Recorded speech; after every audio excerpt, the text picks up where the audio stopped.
पृथ्वीराज चौहान बनाम मोहम्मद गौरी। तराइन की ऐतिहासिक लड़ाइयां, जहां तलवारें बोली और इतिहास बदल गया। जब दो महायोद्धाओं की टक्कर ने भारत के भाग्य की दिशा तय की, क्या आपने कभी सोचा है कि अगर तराइन की दूसरी लड़ाई पृथ्वीराज चौहान जीत जाते, तो भारत का इतिहास कैसा होता? 12वीं सदी, जब भारत राजपूत शौर्य से दमक रहा था, तब एक अफगानी सेनानायक मोहम्मद गौरी ने उत्तर भारत की समृद्ध भूमि पर नजरें गड़ा दी। वहीं दिल्ली और अजमेर के शासक सम्राट पृथ्वीराज चौहान को हिंद का आखिरी हिंदू सम्राट कहा जाने लगा था।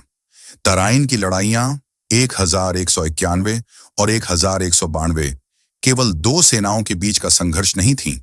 ये दो संस्कृतियों, दो सभ्यताओं और दो विचारधाराओं की भयंकर टक्कर थी। नंबर 1, पृथ्वीराज चौहान, शौर्य, प्रेम और प्रतिष्ठा का प्रतीक। कौन थे पृथ्वीराज चौहान? चौहान वंश के राजा, अजमेर और दिल्ली के शासक अपनी शूरवीरता, न्यायप्रियता और काव्य रुचि के लिए प्रसिद्ध। पृथ्वीराज रासो के अनुसार एक ऐसे योद्धा जिन्होंने 16 वर्ष की उम्र में शेर मार गिराया था। और हाँ, संयोगिता के प्रेम में उनके भाग जाने की कहानी को भला कौन भूल सकता है। यह राजपूत संस्कृति की उस ज्वाला को दिखाता है जहां प्रेम, सम्मान और युद्ध समान रूप से पूजे जाते हैं। नंबर 2, मोहम्मद गौरी। रणनीति, महत्वाकांक्षा और आक्रामकता का सम्राट कौन था गौरी?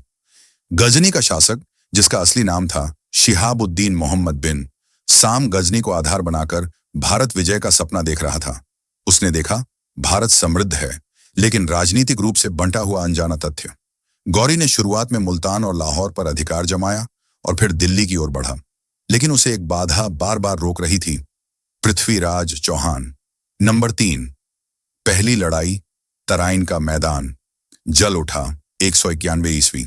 स्थान, तराइन, वर्तमान हरियाणा का तवेड़ और ताराइन इलाका। युद्ध भूमि का वर्णन। पृथ्वीराज की सेना ही 1 लाख सैनिक, हाथी, घुड़सवार और राजपूत योद्धा। गौरी की सेना 40,000 सैनिक, लेकिन रणनीतिक चालबाजी में माहिर। क्या हुआ युद्ध में? गौरी ने पृथ्वीराज से जंग की चुनौती दी, लेकिन अंडर एस्टिमेटेड किया। राजपूतों ने प्रारंभिक आक्रमण में गौरी की सेना को तितर बितर कर दिया। गौरी स्वयं घायल हुआ और युद्ध भूमि से भाग निकला। एक असामान्य तथ्य, गौरी की जान उसके गुलाम कुतुब उद्दीन ऐबक ने बचाई थी, जो बाद में भारत का पहला मुस्लिम सुल्तान बना। परिणाम, पृथ्वीराज की भव्य जीत। नंबर 4, दूसरी लड़ाई। जब इतिहास पलट गया, 1192 ईस्वी, वही स्थान, लेकिन इस बार दांव बहुत ऊंचा था। गौरी ने पिछली हार से सबक लिया। इस बार वो आया बेहतर रणनीति के साथ, बड़ी संख्या में घुड़सवार तुर्क सैनिकों के साथ, मानसिक और सैन्य तैयारी के साथ। क्या बदला इस बार?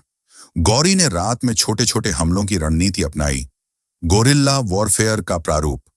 राजपूत परंपरा के अनुसार दिन में ही युद्ध होता था और इसी का फायदा उठाया गया। अंततः पृथ्वीराज की सेना को चारों ओर से घेर लिया गया।